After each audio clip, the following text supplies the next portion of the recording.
Olá, amigos da Tribuna do Paraná, sejam muito bem-vindos a mais uma rodada de conversa com os candidatos à Prefeitura de Curitiba. Eu sou Leonardo Coleto, estou na companhia do meu amigo Alex Silveira. Tudo bom, Alex?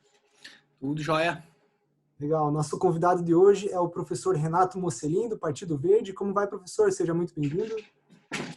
Obrigado pelo convite, Leonardo, Alex. Estou à disposição de vocês para responder as perguntas que vocês me fizerem. Uma breve introdução. O professor Mocelin, formado aí em Direito, em História, mestre em Educação, outras formações aí também em Ciências Sociais. Foi candidato nas eleições passadas a deputado federal, teve uma votação considerável, chegou a suplente, e aí o PV lançou o professor como candidato a esse pleito aí para os próximos anos aí na Prefeitura de Curitiba. É isso mesmo, né? Não me enganei, né, professor? Não, é isso mesmo. Ótimo, professor. Então vamos dar início ao nosso tempo, 20 minutos correndo. Para começar, gostaria que o senhor explicasse para a gente quem é o professor Mocelin. Eu sou filho de agricultores e sou da região metropolitana, sou de Colombo. Mas eu vivo em Curitiba desde a década de 1970. Sempre estudei em escolas públicas, né? Ginásio lá de Colombo, depois Colégio Estadual do Paraná, e sou professor há 40 anos. Trabalho no Grupo Positivo desde o início, né, da minha carreira como professor. Sou autor de várias coleções de livros didáticos aprovados pelo Programa Nacional do Livro Didático do Ministério da Educação e também livros de história regional, uma história concisa do Paraná, sobre a Guerra Civil aqui, Pica-Paus versus Maragato, sobre a Guerra do Contestado, e lancei recentemente o livro História Concisa de Curitiba. Sou casado com a Viviane e sou um apaixonado por animais. Temos 14 cães e 4 gatos, para você ter uma ideia. Tem que saber administrar, né, professor? Bom, a primeira pergunta, a gente colocaria, né, por que ser prefeito, mas eu acho que eu vou adiantar esse processo aqui para a gente aproveitar o tempo. O senhor, em alguns de seus discursos e até entrevistas, mencionou que estudou muito as administrações anteriores de outros prefeitos aqui da cidade, conhece história, claro, social, enfim. Isso te dá, na sua opinião, um gabarito aí para assumir a administração de uma capital tão grande aí quanto Curitiba? Não só isso, Alex. Eu estudei todas as administrações, desde o grande Cândido de Abreu, no começo do século XX, passando mais tarde por prefeitos como Erasto Gettner, Ney Braga, Iberê de Matos, e mais recentemente, né, Jaime Lerner, que foi 3 vezes prefeito, Maurício Frutti, Roberto Requião, e mesmo o atual prefeito, Rafael Valdomiro Greca de Macedo. Eu conheço bem Curitiba, eu conheço todos os bairros da cidade e sei dos problemas de Curitiba. Curitiba foi vista já como cidade modelo. É verdade que nós tivemos avanços significativos ali a partir dos anos 70, principalmente no que tange ao transporte coletivo e também parques. Curitiba, inclusive, ganhou títulos do que diz respeito à ecologia. Porém, eu acredito que esse modelo está um tanto quanto esgotado, é preciso inovar. E, sendo assim, os conhecimentos históricos que eu possuo, aliados ao conhecimento na prática da realidade da cidade, por exemplo, percorri o Rio Belém desde sua nascente, com águas límpidas e cristalinas, até ele se transformar num verdadeiro esgoto a céu aberto. A questão da habitação, Alex, Leonardo, nós temos um investimento muito reduzido em habitação desde a década de 70. O déficit habitacional em Curitiba ele é antigo. Então, eu acredito que um prefeito de Curitiba ele deve zelar principalmente pela questão ambiental, mas não aquela questão, digamos assim, romântica, de proteger a natureza. Porque uma cidade sustentável você pode relacionar com a economia, com o social, e é o que nós observamos em várias capitais europeias, que estão numa posição de destaque por buscarem na sustentabilidade a condição de uma boa administração. Candidato, o senhor falou que recentemente aí nos debates que estão ocorrendo em praça pública em Curitiba, que a nossa cidade não tem mais aquele título de capital ecológica. Eu queria saber qual que é o plano do senhor de fazer com que a cidade volte a levantar essa bandeira, a ter esse reconhecimento. No Brasil, de uma forma geral, e aqui eu não quero criticar o atual gestor, você tem o predomínio do rodoviarismo.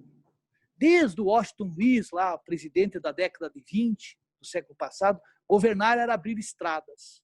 Então, um bom administrador é aquele que asfalta, é aquele que mantém as estradas em boas condições. É claro que isso é necessário, mas eu acredito que nós devemos romper com esse rodoviarismo. Nós devemos priorizar o transporte coletivo, priorizar ciclovias, e no que diz respeito à poluição dos rios, é preciso investimentos. E não devemos pensar que se resolve aqui por Curitiba só. Por exemplo, o rio Atuba, ele nasce em Colombo, ele já entra em Curitiba poluído. Só que você sabe bem, Leonardo, que despoluir rios talvez não seja uma plataforma que dê votos. As pessoas acham que isso não tem importância, mas a água será o grande bem do futuro. Nós vivenciamos uma crise hídrica sem precedentes. Curitiba a água que nós tomamos não vem de Curitiba, vem da região metropolitana. E se nós não preservarmos as nascentes, se nós não tivermos uma mentalidade diferente no que diz respeito à questão ambiental, as gerações futuras vão pagar muito caro por nossa incúria, digamos assim, no tratamento da questão ambiental. Essa questão da água, inclusive, agora veio aos olhos, né? Com todo esse remanejamento aí no abastecimento, rodízio, né? Um dia e meio com água, um dia e meio sem água, essa falta de chuvas aí.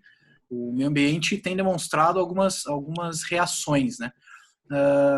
Sobre esse assunto, tudo bem, tem que mexer com os rios e tal, mas alguma coisa prática, por exemplo, para resolver a questão da água. O senhor tem alguma proposta em relação a isso? A curto prazo, nós devemos ter poços artesianos. Também a captação da água das chuvas. Quer dizer, seriam medidas paliativas no curto prazo.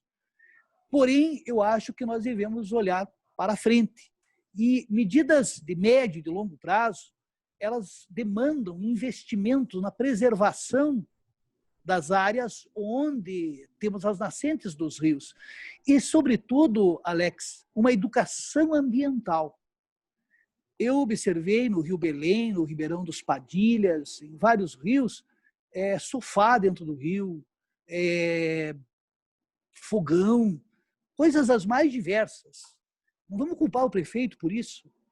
Aí você precisa de uma cidadania ambiental. A necessidade de, nos primeiros anos da vida escolar, inculcarmos nas crianças essa mentalidade de respeito à natureza. Quer dizer, você prepara para que, quando essa criança se tornar adulta, ela tenha uma visão diferente, não essa visão predatória. Porque a história do Brasil é uma história de predação da natureza. Começou com o pau-brasil. E a Mata Atlântica foi sendo destruída. O Paraná, por exemplo, teve lá o ciclo do pinho, em que milhões e milhões de araucárias, embuias, foram simplesmente exploradas, beneficiando alguns poucos. Eu acredito que nós devemos investir em educação, mas uma educação de qualidade, uma educação crítica, no que diz respeito a valores éticos, no que diz respeito, por exemplo, aqui nós tivemos um episódio muito triste essa semana, entre aspas, do estupro culposo, né? Nós, do PV, defendemos a cidadania feminina. Vejam, Alex, Leonardo, que a mulher adquiriu o direito de votar aqui no Brasil em 1932. Faz tempo.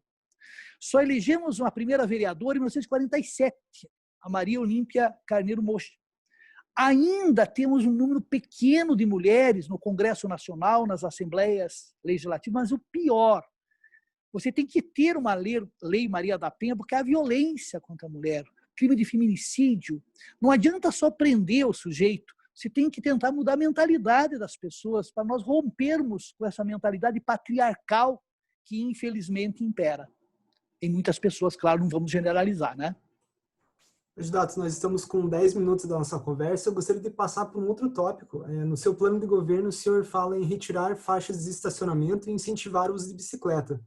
Como que o senhor pretende fazer com que essa iniciativa de deixar o carro em casa seja algo natural, visto que em Curitiba a gente tem muita gente que usa carro aí durante o dia? O ex-prefeito Jamiler, numa ocasião, ele disse o seguinte, que o carro é o cigarro do futuro. E o que a gente observa nas capitais europeias mais desenvolvidas é que o carro, há um incentivo para que a pessoa não use o carro. Mas você tem que dar opção para as pessoas. Se você tiver um transporte coletivo de qualidade, por exemplo, você está em Paris, você vai de metrô em qualquer lugar. Não estou dizendo que nós vamos construir um metrô, porque não há possibilidade econômica para isso. Mas você tem que ter um transporte coletivo de qualidade. A questão das ciclovias. Há ciclovias em Curitiba, mas eu tenho a impressão, visitando os bairros, que é mais para lazer do que o trabalhador usar a ciclovia propriamente dita. O que a gente observa é que muitas dessas ciclovias elas estão abandonadas. Você não tem, por exemplo, local, o sujeito que vem para o centro, para deixar a bicicleta. E os acidentes com ciclistas são uma escala bastante grande em Curitiba. É um perigo você andar de bicicleta em certas ruas. É claro que, com o surgimento dos aplicativos e também com a gasolina um pouco mais barata, financiamentos, nos últimos anos nós tivemos um incremento da compra de carros e do uso do carro. Então é preciso também olhar a conjuntura. Mas nós devemos ir na contramão dessa conjuntura e, com transporte coletivo de qualidade, com ciclovias, com segurança e com uma inspeção nos carros que circulam, que emitem uma poluição muitas vezes medonha. Você tem que tirar de circulação esses carros que não estão adequados. E no transporte coletivo, paulatinamente, não vai ser do dia para a noite, veículos elétricos, que é o que nós devemos almejar para o futuro. Falando agora em saúde, claro, a pandemia trouxe esse tema à tona, principalmente pela infraestrutura, né, brasileira de uma maneira geral, né? Algumas cidades aí demonstraram falta de profissionais, falta de leitos, aparelhos, enfim, teve que ter todo um remanejamento aí para esse controle da pandemia, né? Para essa tentativa de controle aí da pandemia. O que o senhor pretende fazer na área da saúde aí, depois que Curitiba passou por essa pandemia, ainda segue aí, pelo menos até a vacina? Como tratar a saúde daqui para frente, tendo como base aí o que a gente viveu nesses últimos meses? O orçamento de Curitiba para o ano que vem é de um pouco mais de 9 bilhões de reais. Um pouco mais de 2 bilhões essa quantia está destinada à saúde. Então, nós temos uma quantia bastante razoável de recursos. Temos as UPAs, algumas foram fechadas. Eu acredito que devemos valorizar a medicina preventiva, valorizar os nossos profissionais. Temos pessoas altamente qualificadas. Eu diria que nessa pandemia, eles foram os verdadeiros heróis, muitos deles anônimos, muitos pagaram com suas vidas por terem se dedicado aos enfermos. E nós temos um problema, Alex, que eu acho que é gravíssimo em Curitiba e em quase todas as capitais, que é a drogadição. Nós temos todo final de semana, ou quase todos os dias, jovens que são assassinados em função do tráfico, que tem o vício, que tenta alimentar o vício, que não consegue pagar. E nós temos empresas... Acho que não sei o que aconteceu aqui. Tem que tirar, desculpe. Aí voltou, você pode continuar. Desculpe, é que ligaram para mim.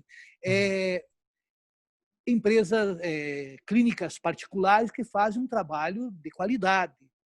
Só que a pessoa pobre, que tem o filho, a filha com problema de drogadição, tem sérios problemas. Existem instituições religiosas que também fazem um trabalho bom, mas o poder público tem que atuar de forma mais intensa, porque é uma questão de saúde pública, extremamente grave. Então, nós carecemos de um atendimento adequado para essas pessoas que, infelizmente, proliferam cada vez mais em nossa cidade. Candidato, outra questão que eu gostaria de perguntar para o senhor é a gestão do lixo em Curitiba, né? Diariamente, toneladas e mais toneladas são enterradas ali na cachimba. Eu gostaria de saber se o senhor prevê, no seu possível mandato, caso o senhor seja eleito, uma gestão mais sustentável desse lixo. Veja, Curitiba, já em 1989, passou a dar uma destinação diferente. Nós vamos ter os aterros, né? E uma ampla ação do governo municipal, lixo que não é lixo, foi na gestão do Jaime Lerner. Separar o lixo, separe, isso foi um avanço. Atualmente nós temos um grande número de cooperativas. Essas cooperativas, e vamos ser justos como historiador, na gestão do ex-prefeito Gustavo Frutti, eles tiveram um apoio bastante expressivo. A atual gestão deixou meio de lado. O que nós gostaríamos de destacar é que as pessoas que trabalham na catação, em sua maioria, Leonardo, são mulheres. Há uma pesquisa que revela que 70% são mulheres. E muitas dessas pessoas não têm equipamentos de segurança. Elas são exploradas por atravessadores. Então, o lixo orgânico, buscar elevar a compostagem dele, né? E buscar uma maneira de reciclarmos 100% do nosso lixo. Mas eu diria que, além de reciclar, nós devemos mudar a mentalidade também. Nós temos que reduzir o consumo e temos que renunciar. E aqui vai muito além de uma gestão municipal, você pode fazer isso através da educação. Você reduzir e, muitas vezes, investigar se aquilo que você está usando, quais as consequências para o futuro. Portanto, uma educação ambiental que desenvolva uma cidadania ambiental será de grande relevância para chegarmos a 100% do lixo reciclado na cidade. Como é que a gente está com o tempo aí, Léo? Estamos com exatos 3 minutos e 30 segundos faltando. Dá para perguntar então tranquilamente aí, uma coisa fácil aí, professor. A gente quer saber, claro, a crise econômica veio junto com a pandemia, né? A gente observou, a gente precisa detalhar muito aqui, mas eu queria saber do candidato como é que vai ser essa gestão para essa retomada econômica aí a partir do ano que vem, caso eleito. A pandemia revelou que o neoliberalismo ele não funciona em condições adversas, que é preciso a atuação do Estado, né? Eu acredito, e como social-democrata que eu sou, né, que o Estado tem que auxiliar a iniciativa privada. E o grande nome foi o Roosevelt, lá nos Estados Unidos, com o New Deal. Então, nós precisamos de um pequeno New Deal para Curitiba. Como? Você vai promover a isenção fiscal para certas atividades, reduzir a carga tributária, postergar o pagamento de impostos. Isso vai gerar endividamento. Tudo bem, mas lá adiante você vai ganhar. Você tem que tentar preservar os empregos. E o que a gente nota, conversando com empresários, estive na Associação Comercial do Paraná, é que eles ficaram sem ter um apoio. O governo, 226 milhões, aí você vai ver, é isenção, na verdade não é isenção, você postergar o pagamento do ISS, vai ter que pagar lá adiante, do IPTU, crédito mesmo 10 milhões, isso é nada. Isso é nada. Você tem que buscar, através do governo federal, do governo estadual e, quem sabe, até de organismos internacionais, recursos para socorrermos os pequenos e médios empresários, para que não tenhamos o flagelo do desemprego, e o flagelo do desemprego traz a violência, traz o caos social. Perfeito, candidato. Nós estamos com 1 minuto e 30 segundos faltando, então passo aí para as considerações finais. Por que votar, então, no professor Mocelin? Votar no professor Mocelin porque o professor Mocelin sonha com uma cidade que seja uma cidade inclusiva, uma cidade sustentável. Mas quando falamos uma cidade sustentável, a sustentabilidade está atrelada à economia, está atrelada ao social, está atrelada à educação. Nós não podemos continuar vivendo numa sociedade que tem os seus apartheids sociais, que uns vivem trancafiados em condomínios com medo de serem assaltados.